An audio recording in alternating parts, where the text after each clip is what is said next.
स्वागत है आपका प्रार्थना स्वीकार। आप देख रहे हैं, मैं हूं आपके साथ गुंजन। आज ज्येष्ठ महीने का पहला बड़ा मंगल है। ज्येष्ठ माह में आने वाले प्रत्येक मंगलवार को बड़ा मंगलवार कहा जाता है। आम बोलचाल की भाषा में इसे बुढ़वा मंगलवार भी कहते हैं। मंगलवार को तो माना ही जाता है हनुमान जी की उपासना के लिए। हम आपको बताने वाले हैं बड़ा मंगल पर आपको कैसे करनी है वीर बजरंगी की उपासना, हनुमत उपासना में कैसे चढ़ाना है चोला। आज के इस शो में बड़ा मंगल से जुड़ी तमाम जानकारी विस्तार से हम जानेंगे।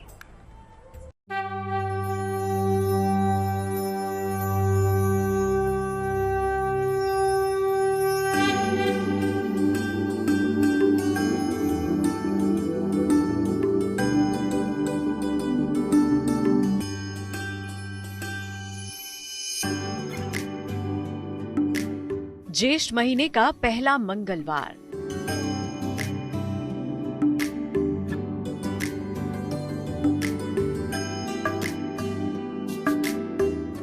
बड़ा मंगल के दिन बजरंग बली देंगे वरदान।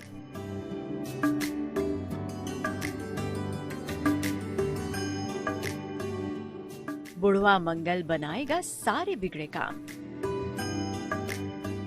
क्योंकि इसी दिन बजरंग बली से मिले थे श्री राम।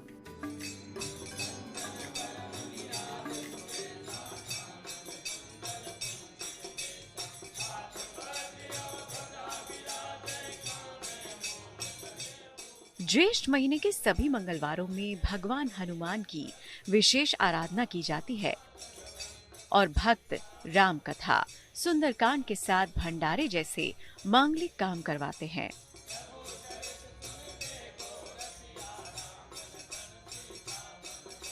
ये पर्व भगवान हनुमान के प्रति अटूट श्रद्धा और भक्ति का प्रतीक है।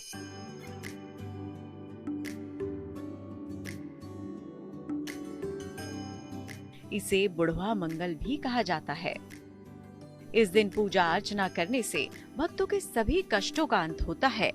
मंगलवार को ही भगवान हनुमान जी का जन्म हुआ था। हनुमान जी अतुलित बल धामम हेम शैलाभदेहम है, वो बल बुद्धि निधान है। तो चूंकि मंगलवार को उनका जन्म हुआ था, इसलिए मंगलवार को विशेष रूप से पूजा होती है। और हनुमान जी यहाँ जो अलीगंज में जो हनुमान जी का मंदिर है, वहाँ की रानी ने वहाँ पे मनौती मानी थी, और तब से ज्येष्ठ मास में मंगलवार को इधर लखनऊ से लेके पूरा अवध क्षेत्र में विशेष रूप से पर्व मनाया जाता है और पूजा की जाती है। ज्येष्ठ के महीने में पड़ने वाले हर मंगलवार की उपासना परम पुण्यकारी बताई गई है। ज्येष्ठ महीने के पहले मंगल को हनुमान मंदिरों में बड़ी संख्या में भक्त उमड़ते हैं।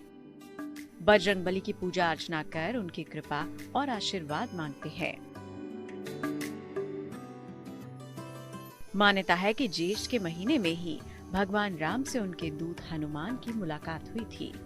ज्येष्ठ मास में हनुमान जी की उपासना का विशेष महत्व है, क्योंकि हनुमान जी भगवान राम का परस्पर मिलन हुआ था और राम ते अधिक राम कर दासा।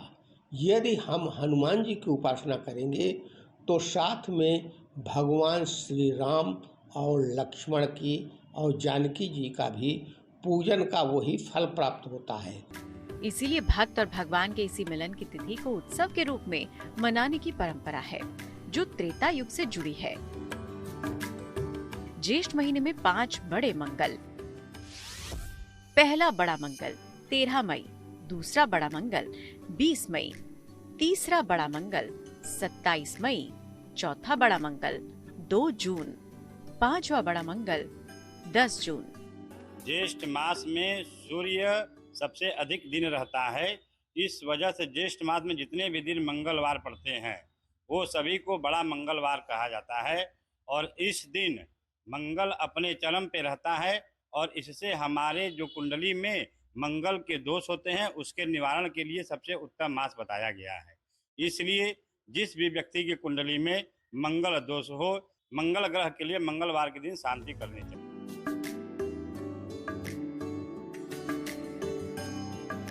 माना जाता है कि ज्येष्ठ माह के इन मंगलवार को विधि विधान से महावीर की उपासना करने से साधक के सभी कष्टों का अंत हो जाता है।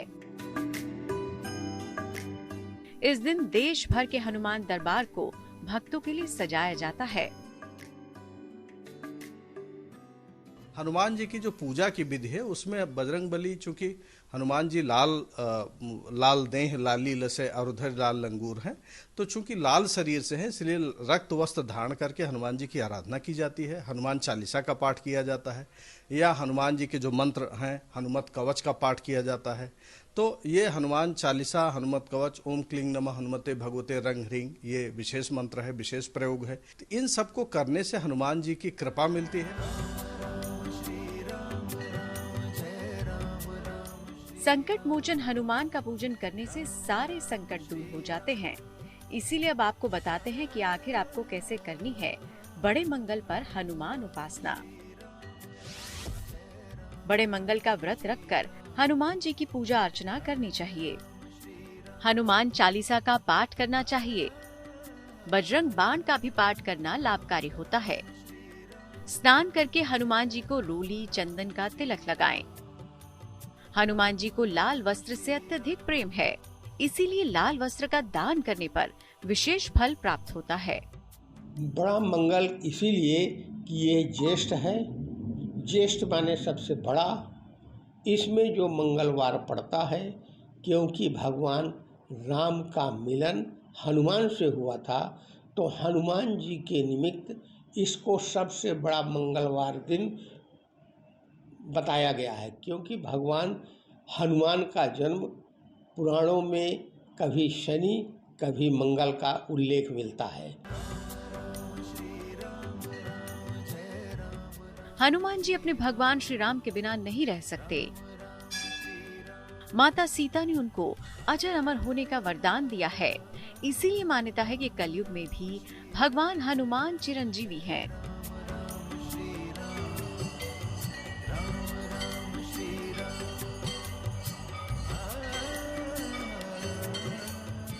बड़े मंगल पर भगवान हनुमान के साथ साथ भगवान राम की आराधना भी जरूर करनी चाहिए।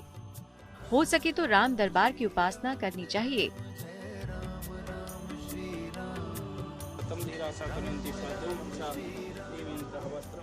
मान्यता है कि ज्येष्ठ माह के बड़ा मंगल के दिन भगवान हनुमान की प्रतिमा को चोला चढ़ाने से भक्तों की सभी मनोकामनाओं को महावीर पूर्ण करते हैं। क्या होता है हनुमान चोला? सिंदूर में चमेली का तेल और गाय का शुद्ध देसी घी मिलाने से जो लेप बनता है उसे चोला कहते हैं। सिंदूरी चोले को ही भगवान को लेपा जाता है। देखिए, हनुमान जी कौपीन धारण करते थे। हनुमान जी का जो वस्त्र है आप लाल रंग का देखेंगे पहने रहते हैं वो। तो हनुमान जी का जो चोला है लाल रंग का है और त्रिकोण आकृति का है, ऐसे लंबा होता है फिर एक ऐसे होता है, तो लंगोट भी कहा जाता है। तो लंगोट और उसके साथ एक और लाल वस्त्र ऊपर पहनाने का होता है, अंग वस्त्र जिसको कहा जाता है। तो एक ऊपर का अंग वस्त्र और एक चोला वो हनुमान जी को धारण कराया जाता है। चोला जो है जैसे अंग वस्त्र जो है ऊपर धारण कराया जाता है, ऊपर गले में ऐसे पहनाया जाता है, और चोला जो है हनुमान जी की कमर में धारण कराया जाता है। इस तरीके से हनुमान जी को यह धारण कराने से हनुमान जी विशेष रूप से प्रसन्न होते हैं और उनकी कृपा प्राप्त होती है। वीर बजरंगी पवन पुत्र हनुमान को चोला चढ़ाने का विशेष शास्त्रीय विधान है, जिससे कुछ परंपराएं जुड़ी हैं तो कुछ मान्यताएं। बड़ा मंगलवार के दिन हनुमान जी को चोला और सिंदूर चढ़ाने से वो प्रसन्न होकर भक्तों के सारे संकट दूर करते हैं।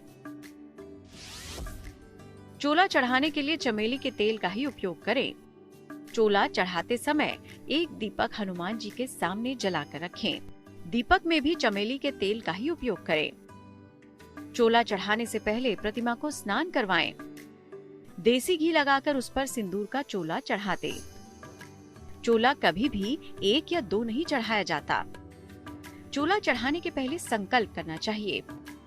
5, 11, 21, 51 या फिर 101 चोला चढ़ाना चाहिए। 11 या 21 चोला चढ़ाने से हनुमान जी प्रसन्न होते हैं। भगवान को सबसे पहले बाएं पैर में चोला चढ़ाएं।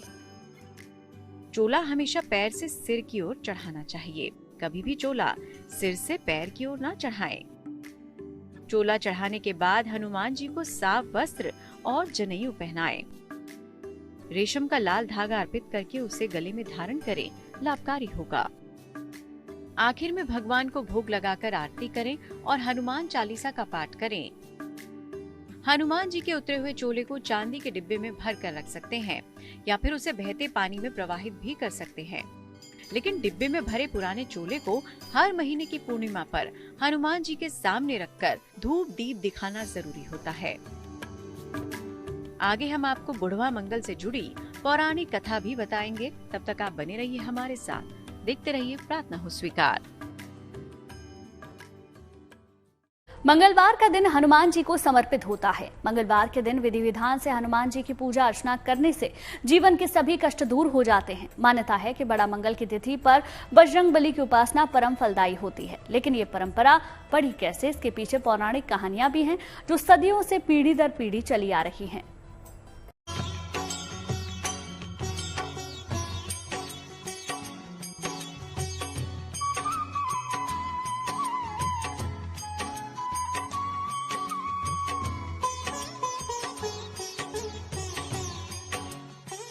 ज्येष्ठ के महीने में मंगलवार के दिन बड़ा मंगल उत्सव मनाने की परंपरा है, जिसे बुढ़वा मंगल भी कहते हैं। लेकिन ये परंपरा अलग अलग युगों में अलग अलग पौराणिक कहानियों से जुड़ती चली गई। सबसे पहले आपको उस युग में लेकर चलते हैं जिस युग में अयोध्या में श्री राम का अवतरण हुआ, यानी त्रेता युग में।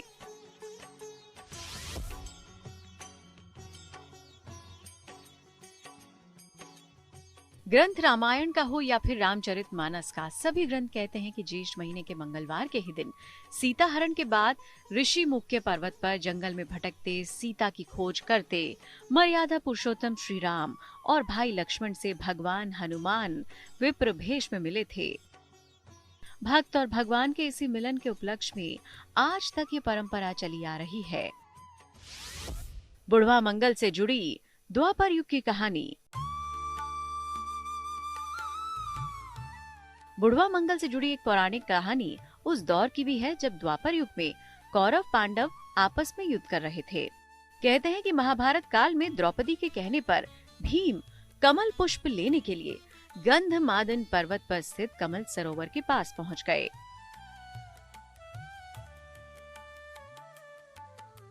वहीं मार्ग में हनुमान जी रास्ते में लेटे हुए थे और उनकी पूंछ रास्ते को घेरे हुए थी। भीम उसे लांग कर जाना नहीं चाहते थे।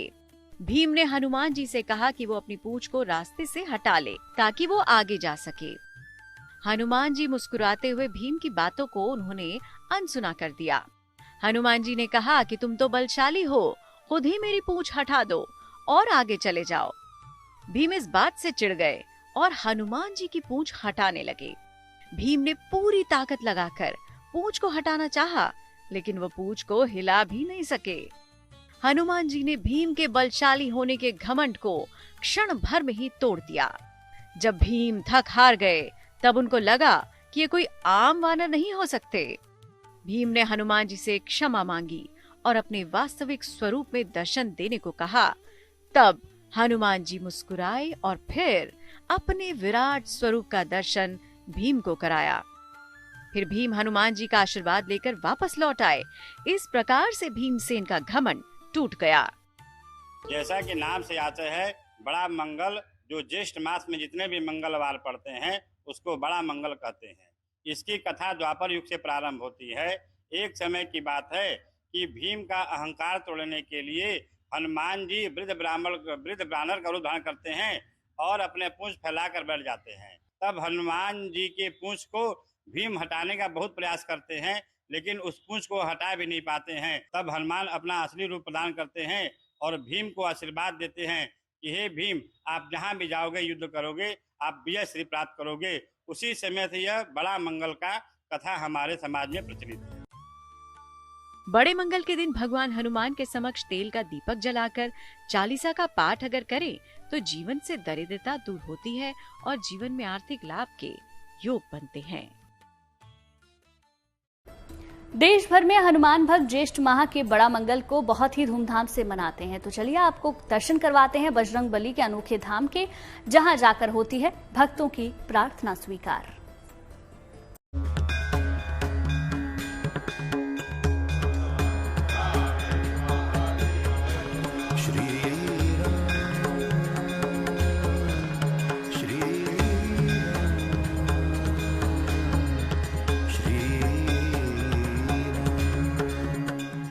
अष्ट सिद्धियों के दाता हैं रुद्रावतार।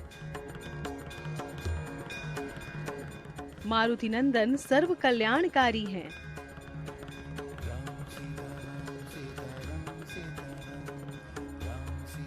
जीवन की हर परेशानी से निजात दिलाते हैं हनुमान। महाबली बजरंगबली रामदूत का एक ऐसा ही सिद्ध दरबार बसा है उत्तर प्रदेश की राजधानी लखनऊ में, जहां हनुमान के इस दरबार को कहते हैं सेतु बजरंगबली का दरबार।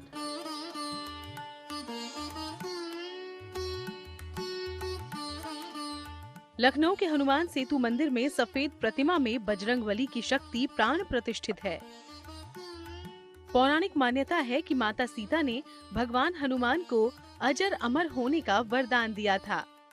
माना भी जाता है कि कलयुग में हनुमान जी जागृत देव हैं, जो आज भी संकट में रहने वाले अपने भक्तों पर कृपा करते हैं।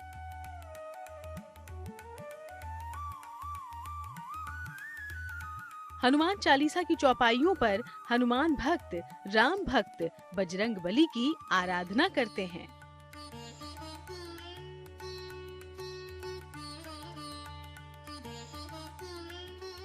अपने आराध्य का वंदन करते हैं, उनको प्रसन्न करते हैं और अपने मन में मांगी गई मुराद चिट्ठियों में लिखकर बजरंगबली तक पहुंचाते हैं। यानी कह सकते हैं कि अंजनी पुत्र इस दरबार में पत्राचार से भी भक्तों की कामना को पूरी कर देते हैं।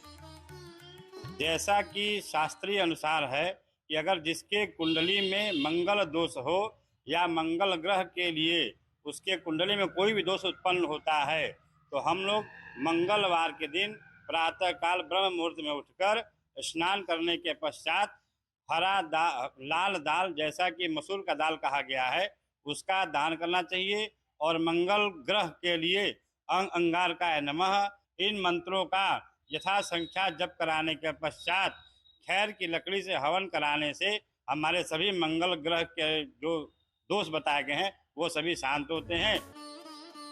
मंदिर में भगवान हनुमान की करीब 6.5 फीट ऊंची प्रतिमा स्थापित है। कहते हैं प्रभु श्री राम के भाई लक्ष्मण के नाम पर बसी लक्ष्मणपुरी आज लखनऊ बन गई। इसी लखनऊ में बजरंगबली भक्तों को श्वेत वर्ण में दर्शन देते हैं।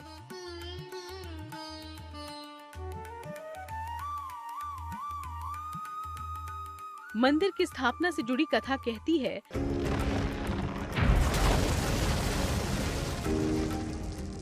कि वो दौर 1960 का था। बरसात के दिनों में लखनऊ में गोमती खतरे के निशान के इतने ऊपर पहुंच गई कि लखनऊ पर डूबने का खतरा आ गया।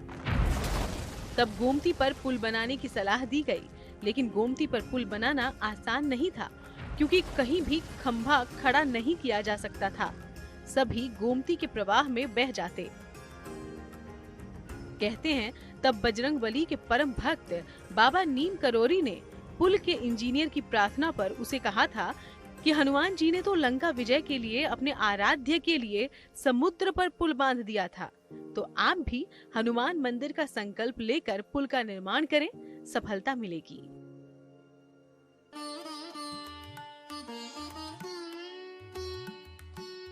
भक्त बाबा नीम करोरी को आज भी हनुमान जी का अवतार मानते हैं और तभी से इस मंदिर को हनुमान सेतु का नाम भी मिला, जहां आज जो भी भक्त अपनी अर्जी लेकर आता है, कपीश्वर उसे सुनने से पहले ही पूरी कर देते हैं।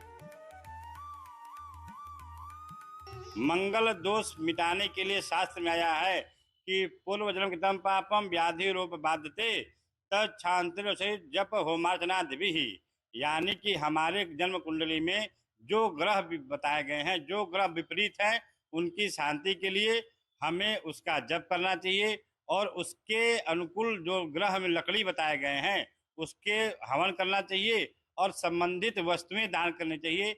जैसा कि मंगल के लिए मसूर दाल बताया गया है और खैर की लकड़ी का हवन बताया गया है, या लाल वस्तु दान करना चाहिए, जिससे हमारे मंगल दोष दूर होते हैं और उत्तम फल हम प्राप्त करते हैं। वैसे तो इस हनुमत दरबार में मंगलवार के दिन पैर रखने की भी जगह नहीं होती, लेकिन साल में ज्येष्ठ के महीने में पड़ने वाले बड़े मंगल के दिन इस दरबार की छटा देखने लायक होती है। भव्य मेला लगता है यहाँ। राम भक्त हनुमान के इस सिद्ध धाम में किसी तरह का कोई बंधन नहीं होता। ये सभी के लिए खुला रहता है। इस दरबार में किसी भी तरह का कोई भेदभाव नहीं होता, क्योंकि तुलसीकृत भगवान राम के चरित्र का सबसे बड़ा महाकाव्य भी तो यही कहता है, सभी में उसी परमेश्वर का अंश है जिसने हम सबको बनाया है। ईश्वर अंश जीव अविनाशी। चलिए इसी के साथ ही प्रार्थनाओं स्वीकार में आज के लिए बस इतना ही, लेकिन अच्छी खबरों के लिए आप देखते रहिए गुड न्यूज टुडे।